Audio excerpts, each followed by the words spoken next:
If I say that our personal and professional success depends upon our ability to handle criticism in our stride, would you agree with that? Well, we all live in the age of social media, Instagram pictures, all the self-promotion, the flattery. Our ego keeps inflating like a balloon, and then suddenly from the side comes a criticism like a pinprick, and there the balloon bursts. Fat! All our self-confidence and our sense of self all gone down the drain. See, we are all sensitive and emotional beings to various degrees. Some of us highly sensitive and emotional, like me. But we all need to learn to handle criticism, right? Because we need to understand what should you be letting in and what you should throw away. Let's get going. Let's try and understand how we can really handle criticism. Hello everybody, welcome to my YouTube channel. I'm Dhanya Verma. I'm a talk show host based out of Kochi, Kerala. If you like the content that I'm putting out on this channel, do remember to subscribe and share the videos that you like with your friends and family. Also hit the bell icon for further notifications in the future. So let's get going. How to handle criticism? Let's first talk about what criticism essentially is. There are three types of criticism. First is self-criticism, second is destructive criticism, and third, of course, constructive criticism. So first up is self-criticism. We all engage in a conversation with ourselves and constantly we are talking to ourselves. There is a voice in our head having this conversation with us. Oh, that is self-talk. Now you need to figure out whether the self-talk is negative or positive.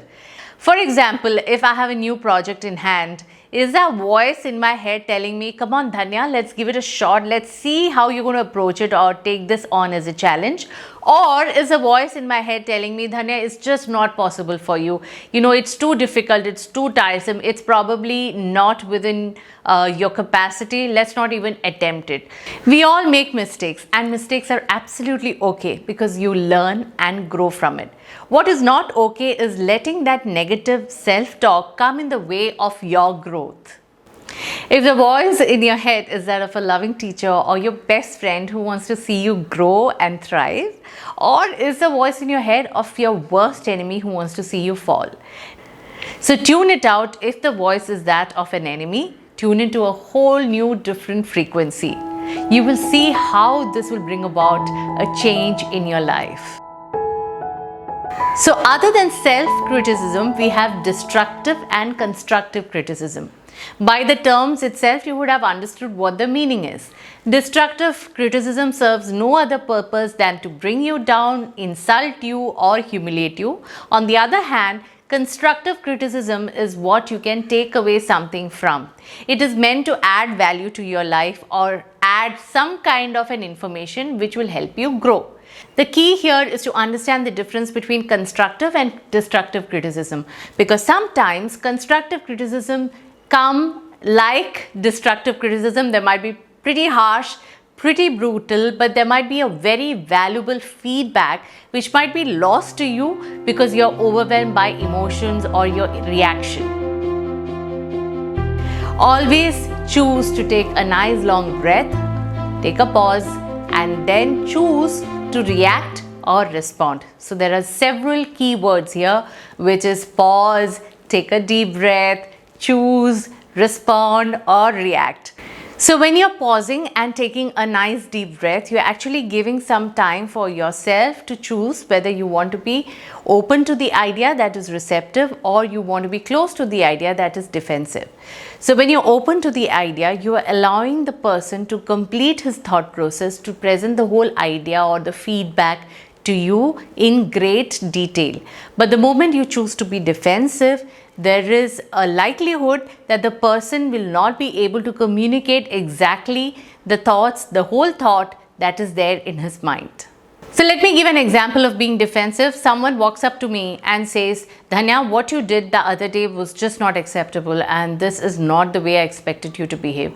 Not done, Dhanya. And instead of hearing the person completely out, I choose to respond with, what are you saying? This is just not fair. I mean, I didn't expect it from you either.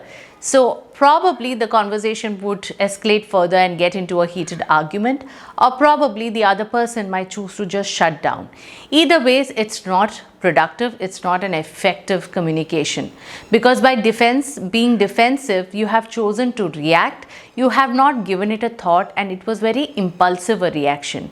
On the other hand, when you're receptive, you're actually listening to the person, you're taking your time to form a response and choosing your response by buying that time.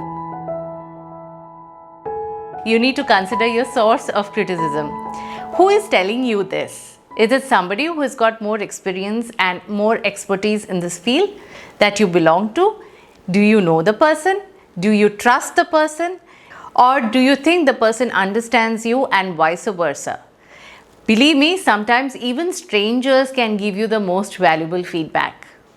So recently somebody asked me if I have been criticized and if I have been pulled up for the mistakes that I did. Yes, in my initial years of my career, my God, my boss used to pull me up every now and then for all the blunders that I did. Those days when I used to hear it, I used to literally break apart. My eyes used to well up with tears and be so emotional. But today I feel so stupid and sheepish about it, because now when I look back, I realized that there were not criticisms really. There were actually valuable feedback which I hold on to even to this day. And those feedbacks have helped me in the long run. Third point, consider the nature of the feedback and the motivation behind it. Is it meant to help you move ahead, or is it to tear you apart? Now, if a person is polite, that does not mean that he can't give you the most destructive remark. Or if the person's tone is aggressive and loud, it cannot be a valuable feedback. I can give you an example of my mathematics teacher in 10th standard. He was aggressive and he was loud. I was scared, but he gave me the most valuable tips and tricks for solving mathematical equations. Similarly, you must have seen basketball coaches or football coaches. They're very aggressive and very loud, but they might be the most generous when it comes to feedbacks. Always remember this: if a person is telling you something, he or she thinks it is important to tell you that. Otherwise, they would not walk up to you. So give it the due importance. But on the other end of the spectrum, there are people too who are constantly criticizing everything and everybody under the sun. You need to learn to disregard them too. So it's a process of evaluating the person and the situation to understand which is actually constructive and which is actually destructive. Point number 4, does it resonate with what you are thinking? You know, sometimes people might give you the most critical remark, but deep down you know that it is the truth. I remember my boss telling me that I was very, very indecisive. Now, that was not the way he said it. He was pretty aggressive. But deep down, I knew what he was telling me was the truth, because I was pretty indecisive. I would always be confused between, should I do this or should I do that, or should I try out the other option?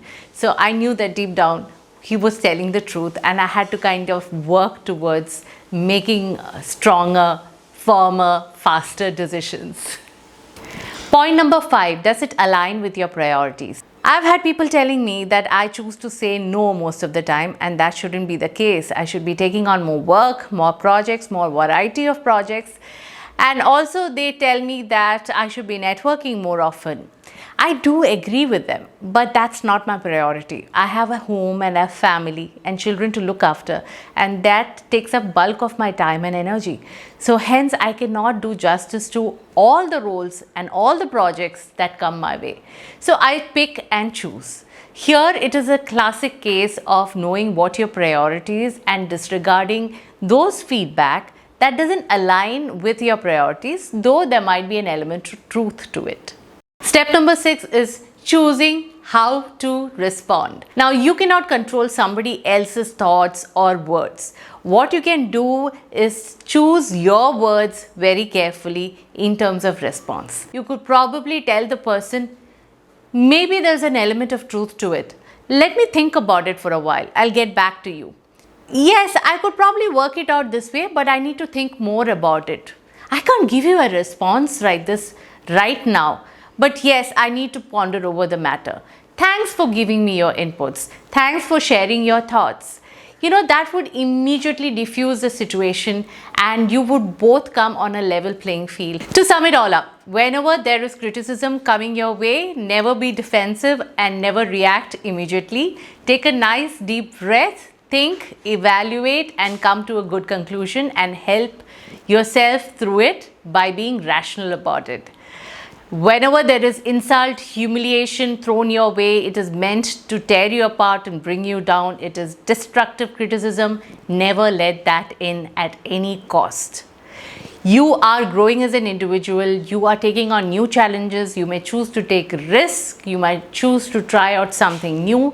Criticism is bound to follow you. Even when you rise up the ladder, there will be criticism. Knowing the difference between constructive and destructive criticism is the key. If only you're open to constructive criticism, will you grow and evolve to be a better person. If you like the video, do remember to share it with your friends, family, colleagues, and peers. Do check out the other videos on this channel as well. And if you like the videos, do remember to subscribe to the channel and hit the bell icon. Thanks a lot for watching. I hope to see you soon with a fresh new video. Take care of yourselves.